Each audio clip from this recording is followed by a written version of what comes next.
Zane Lowe is dead. A what? Oxalotl lives. Okay. I remember something about this.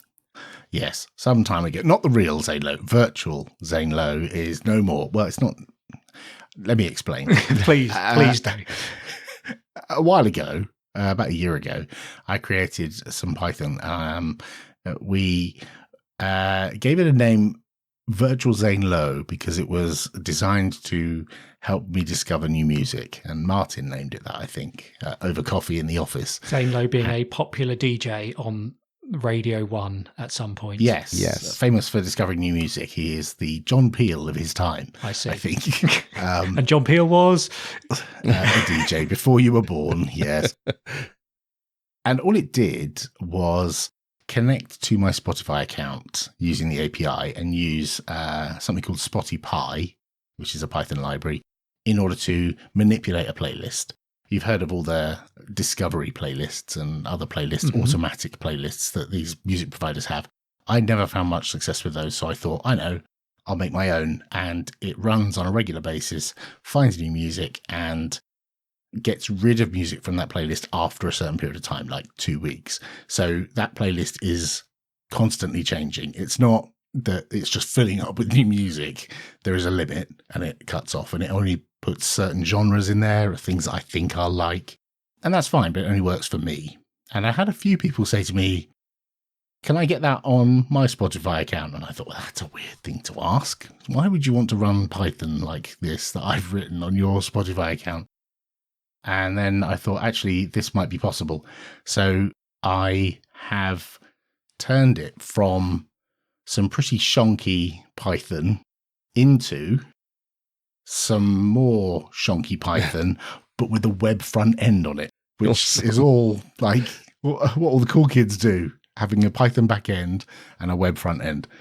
And now it's accessible online. If you go to oxalotl.com, you can't use it for reasons I will explain, but it's live and it works and it has a web front end. So is your idea then that you will host this that other people can then use to connect to their account, as opposed to they have to run it themselves and the web interface is just a nice way for them to use it? Basically, yes. It's I could give them like SSH access to my server and let them run the Python themselves, but that seems like a silly idea.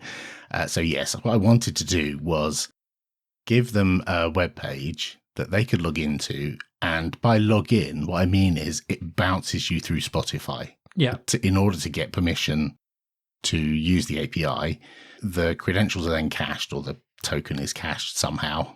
And on the back end, we use that token to connect to Spotify using the API and then manipulate that person's playlist.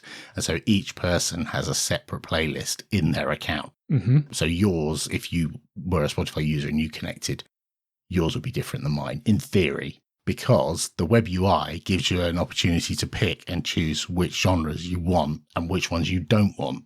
And so you can kind of coerce the algorithm, such as it is. And by algorithm, I've already said it's some shonky Python at the moment, but yeah, it's a work in progress. But I'm actually quite pleased I've got this far. I managed to get over the hump of turning it from a thing that runs in a terminal on a server in my loft to something that runs in a terminal in a server in my loft with a web front end, which was quite a lot of work. I think you're selling yourself short on the whole algorithm thing, because I think I'm user 1 in the system. You invited me to join and I can access this thing. And you were talking through like ways to do the initial discovery. Like, what can you feed this tool to tell it something about your music preferences in addition to what you can see via the API, as in like most played genres and things. So I clicked on some buttons for the genres that I was most interested in, and it shoved a bunch of tracks in my, is it called Keepers and Sleepers and... There's a fresh discovery. Right, that's the one. These names are open to be changed, but there are 3 playlists. The first one is the fresh discoveries, and that's the one that gets dynamically populated with songs, and the songs get removed. Right. And the keepers and sleepers, the keepers are the ones that it thinks, based on your listening preferences, that you like. Right. And so it will take them from the main list to the keepers list. And the sleepers are the ones you probably didn't like or maybe didn't even listen to. But they're in that sleepers archive, just in case you ever want to go back and have another look. Yeah. So you created this UI where it makes like a word cloud of the genres that are associated with the artists you've listened to most. And when you hover over the word cloud and select them, it tells you which artists influenced that genre in your cloud. So I was like looking at, this one is here because I have listened to Juliette Lewis. So I clicked on a bunch of these genres that I would have never have even guessed existed in the first place, let alone actively sought out. And in my fresh discoveries were a whole bunch of new songs, and I've now discovered 2 new artists. And this is without like me using it beyond the initial sign up and like picking out some genres from like what I like. Apparently, it told me.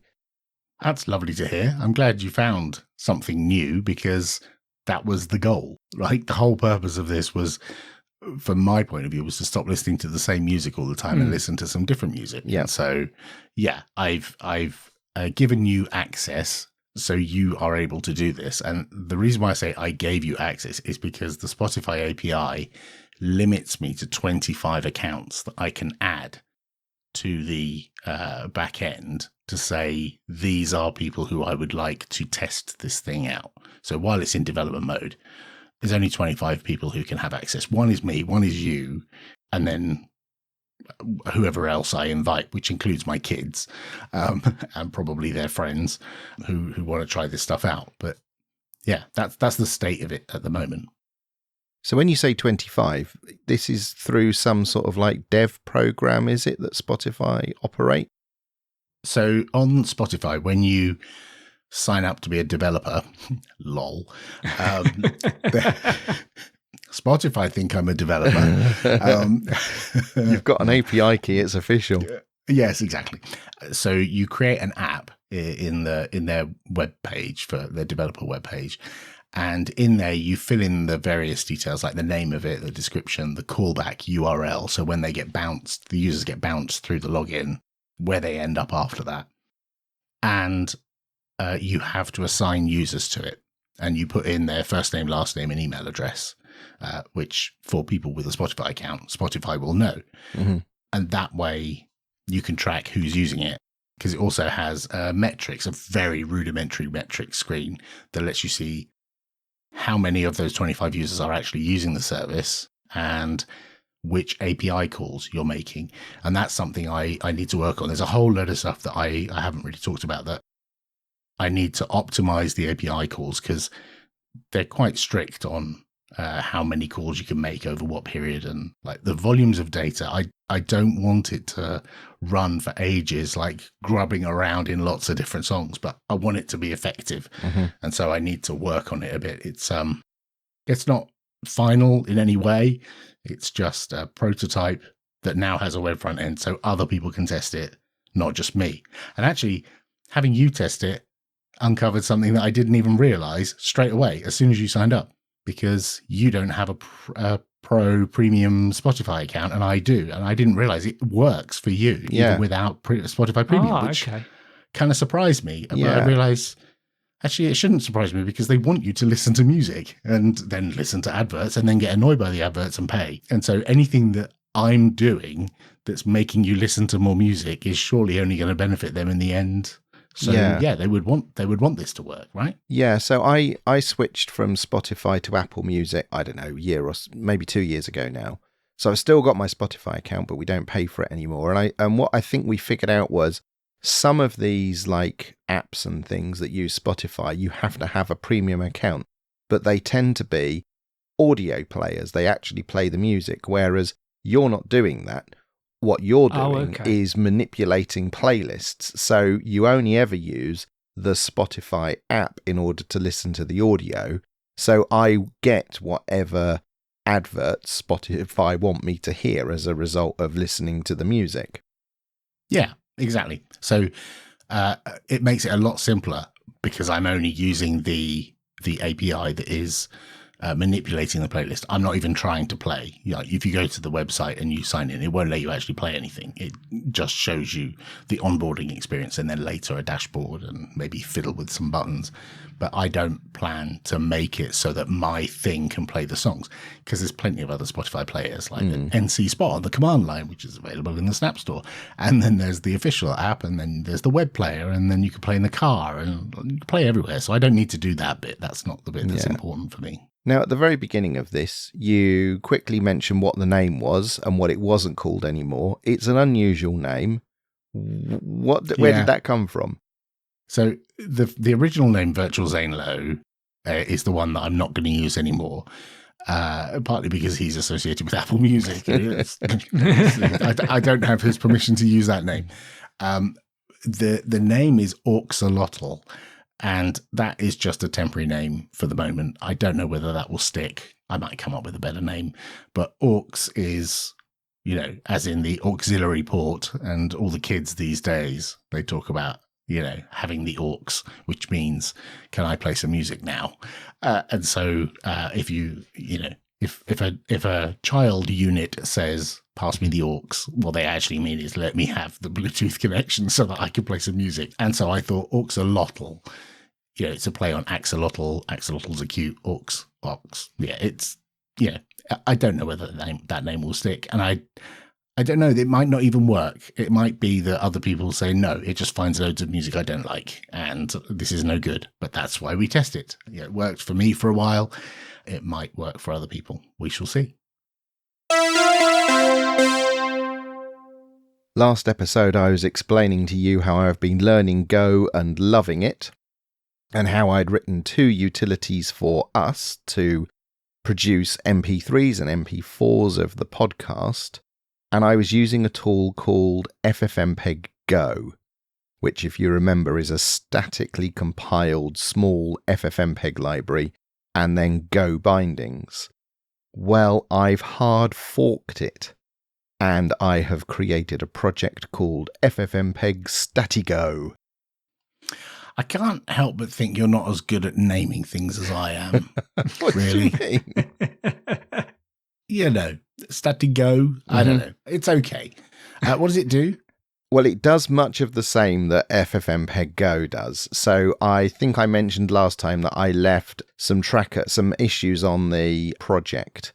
They'd got an open issue about not being able to build for all of the different supported architectures. And since then, GitHub have got the mechanism to do that, and I offered to supply it, but it's been crickets, and I got the impression that maybe that project is moribund. So I hard forked it, and I've done several things to improve it, not least change the name. And ordinarily, I wouldn't put languagey or platformy things in the name, except for what I've noticed is in the Go ecosystem, you want Go in the name to immediately sort of label it so Go developers know this is a Go thing. So this is why you see a lot of RS and R-related stuff in the Rust ecosystem as well. So I'd usually go for something more clever, but I wanted to keep the Go thing. So ffmpeg Statigo it is. I guess it's not a product, is it? No. It's a library, and it's okay. Yeah. It does what it says. So the big changes are that ffmpeg Go used ffmpeg 6. And as it happens, I'm working on a third tool for us, which I'll get to at some future date. It's a little ways out yet. And that needed filters that have been introduced in newer versions of ffmpeg. So my first task was I uplifted ffmpeg to ffmpeg 7, and then 7.1, and then 8.0. And that in itself was non-trivial because the API has changed several times along the way. So I had to refactor some of not the Go bindings. They've got a tool which automatically generates the Go bindings, and I had to adapt that to some of the type changes in the API, in the ffmpeg API, in order to do it. So I'd got like a direct port, which was ffmpeg 6, and now it's the latest greatest ffmpeg 8. And then I discovered that in order to access some of these filters that I wanted to use and some of the resampling and scaling stuff that I wanted to use, those APIs hadn't been hooked up at all in the automatic generator. So I thought, oh, well, this is easy. You just point it at a bunch of the include files for ffmpeg and it will automatically generate them. And it started and then fell in pieces because there was all sorts of new types and things that it hadn't been trained on. So I had to uplift this binding generator that turns the C headers into the Go bindings, and that was about a week of evenings of work. But it's paid off significantly, because what that meant is that the original ffmpeg Go had about 27% coverage of the ffmpeg API, and ffmpeg Statigo has about 85% coverage of the ffmpeg API. And I can't actually get any further than that through automatic generation. Everything that's left, there's like not a direct, obvious like type conversion that you can do automatically. There's all sorts of opaque pointers and things like this. So in some cases, I've had to manually create a few of the bindings to get to a few bits that I wanted, only about 7 or 8. So you described there doing this ffmpeg update in incremental steps. Given that you knew that you wanted to end up on ffmpeg 8 because that had the feature you wanted, what was the advantage of doing it a step at a time rather than just dumping 8 in there and fixing everything at once? It was small portions of breakage to fix along the way. So I looked at the API changes in ffmpeg, and I knew that the first change was going to be fairly easy, and the next one was going to be fairly easy, and then it was going to be a big change, and that was going to be nasty. So I thought I'd do it in increments and just sort of make it, because then you can see the progress. When you haven't got much time to work on stuff, if you've got like an hour, you can actually see yourself making progress, as opposed to still being in a mess after an hour of effort. Right. So that was the reason. Yeah. You're using this in Jive Fire and Jive, what's the other one? Drop, that's it. And those are quite good names. And I popped into the office this week, and you were quite excited about the progress you've made on this. It's like, yeah, it sounds very dry, like updating libraries and bumping something to a new version. But there's a little bit more than that, isn't there? Yeah, so I've also added the full gamut of hardware acceleration to ffmpeg Statigo. So it supports on Linux NVENC for NVIDIA, QuickSync, which is Intel's acceleration platform, and VA API, which is sort of a long-standing Linux API for acceleration stuff. And that works on Intel, AMD, and NVIDIA stuff. And then in ffmpeg 8, or they have added it over several versions, but there's now a full collection of Vulkan accelerated encoders and decoders. And then on macOS, it uses Video Toolbox. So does this mean that people could develop new applications in Go that are hardware accelerated, or maybe could replace applications which have calls out to an external ffmpeg binary?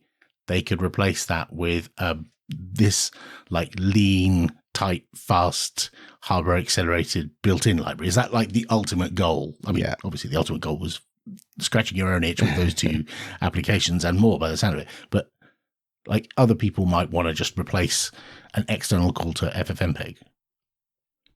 Exactly that. This has actually sparked my interest, because I've spoken in the past about my auto handbrake tool I have for ripping DVD libraries, like lots of DVDs, and dumping the disc and then encoding each video. And this is making me think this could be a nice way of hooking into that encoding step rather than having to rely on the handbrake CLI. You could go directly to ffmpeg with all of the accelerated encoding bit, which is a bit tricky to hook up right with some of the handbrake CLI stuff. This might be a way to give more control, and by the sound of it, quite good performance. Yeah, so there's a couple of things there. On the performance side, One of the things that ffmpeg Go didn't do is it didn't optimize any of the linking or compiling. So actually it was leaving a lot of performance on the table. So the audio encoding in ffmpeg Statigo is 215% faster than ffmpeg Go. And the software video encoding, if we just look at H.264, is 51% faster, and that's just compiler optimization. Now, what I've done in Jivefire, because one of the things that really irritates me is when I've written scripts in the past that wrap ffmpeg, you have all of this nasty conditional stuff about if there's an NVIDIA GPU, use this thing, and and it drives me batty. So what I've done in Jivefire is it enumerates the hardware and it automatically detects all of the available video hardware. It very quickly creates a context surface for all, or attempts to create a context surface for all of them, catches the errors, and then it knows which ones work. And then I've defined a list of this is the best order of outcomes in terms of quality and performance, and it will just pick the right hardware accelerated outcome for you. Now, that's smart. I like that. That's really cool. I was very pleased with myself with that. Now, what's interesting is that I've written a whole bunch of optimized color space conversion stuff in Go for reasons. And curiously, the software encoder in ffmpeg Statigo is now faster than the VA API hardware accelerated encoder and the Vulkan encoder because the color space conversions are so fast now. Okay. I don't really understand that, but that's clever. Anyway. Yep. And then for Alan, it's got a tightly optimized version of OpenSSL in it, the very latest version of OpenSSL. And using some know-how from work, it's got all of the stuff you don't need turned off in OpenSSL, but it enables all of the streaming protocols that you need inside of ffmpeg, but with all of the TLS and SSL capability enabled. So right. I think I have a tool for you. Yes. So that goes back to something I mentioned previously at the end of the episode where I said I was streaming, where I said I was looking at porting StreamSprout from Bash and ffmpeg to Go with something built in. And this could help tremendously with that. Yeah. Yeah. And what I've done is I've compiled out all of the codecs that you don't need. Like DVD, so that'll affect Mark. Actually, no, it's designed for Mark's use case because I do the same thing. So I sort of made a set of rules. In fact, I documented it, the codec inclusion policy, to sort of describe the workflows it's intended to support. Has to fit Alan, Martin, and Mark's use case. Yeah. No other codecs. Yeah. So but also like all of that massive list of codecs that ffmpeg supports that are all sort of retro and legacy stuff, those are all disabled. And by turning those off, you save some space in the static ffmpeg library, and that budget, if you like, I've then used to turn on all of the hardware acceleration and OpenSSL and SRT and all of these modern things that we want in the tool. Nice. Have you got it building on all platforms? I have. It builds on Linux, ARM, and AMD 64, and macOS, Apple Silicon, and Intel. And it does that in CI, and it has a Nix dev shell in the project. So if you clone the repo and you just do a Nix develop, then you get all of the build dependency automatically provisioned. Well, that's a weekend project coming up right there. Finally, where's the repo? Where can people find ffmpeg Statigo? We have a GitHub organization, so github.com/Linux Matters /ffmpeg -Statigo. A link in the show notes. I have been experiencing a bug on the Ubuntu desktop on my work ThinkPad, and I haven't fixed the bug, but trying to diagnose the bug led me to a new discovery. Another bug? That's usually the way. It's 3 bugs deep, and then you get there.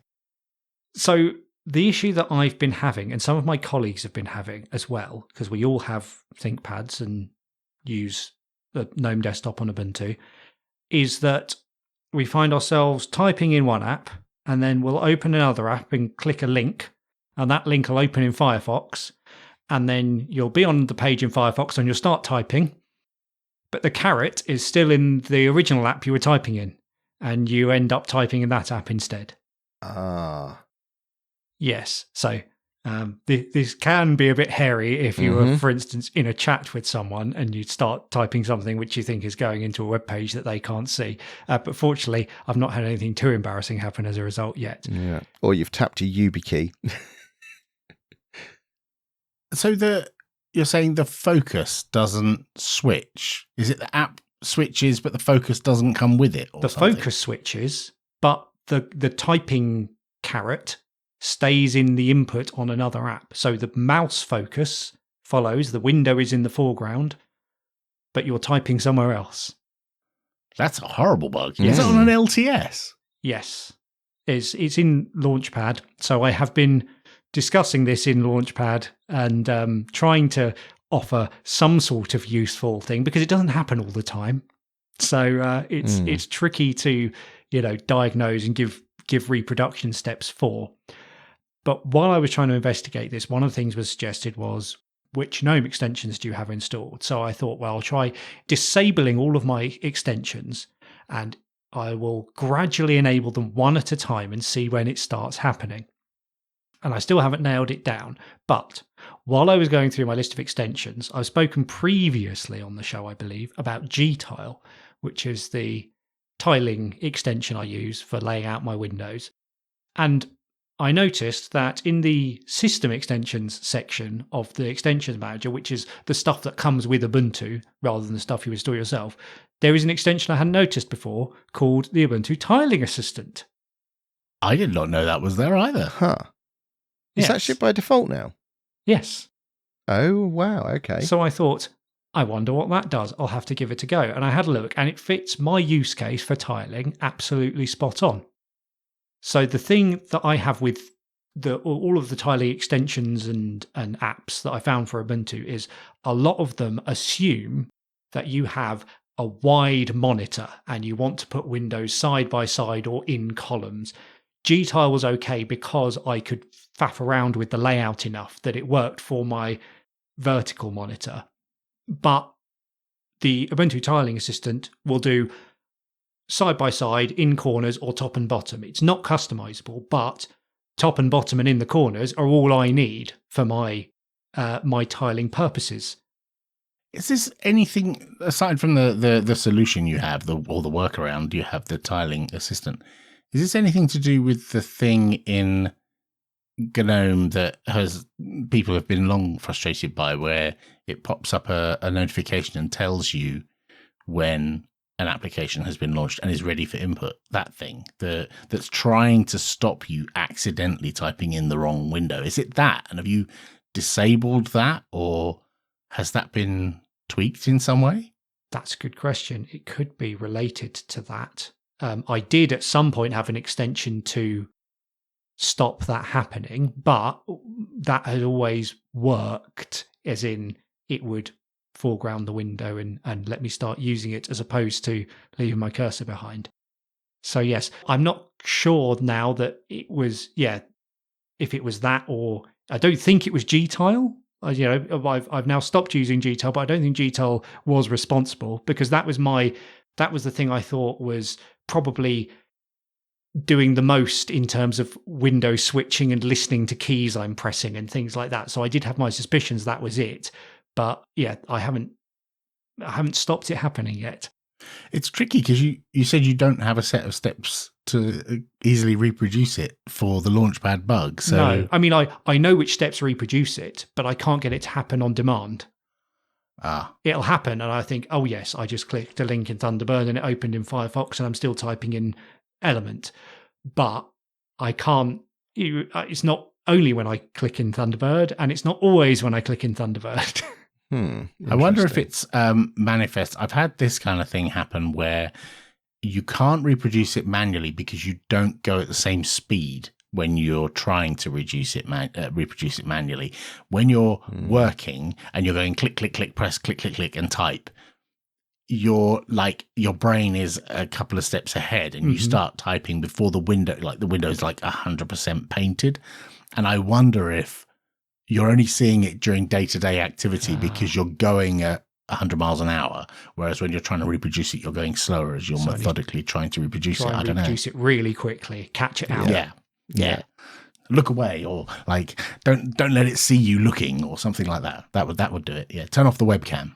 Now, I say this as someone has fully embraced Wayland, but I am going to guess that if you log into the X session, this doesn't happen, and it's a Wayland issue.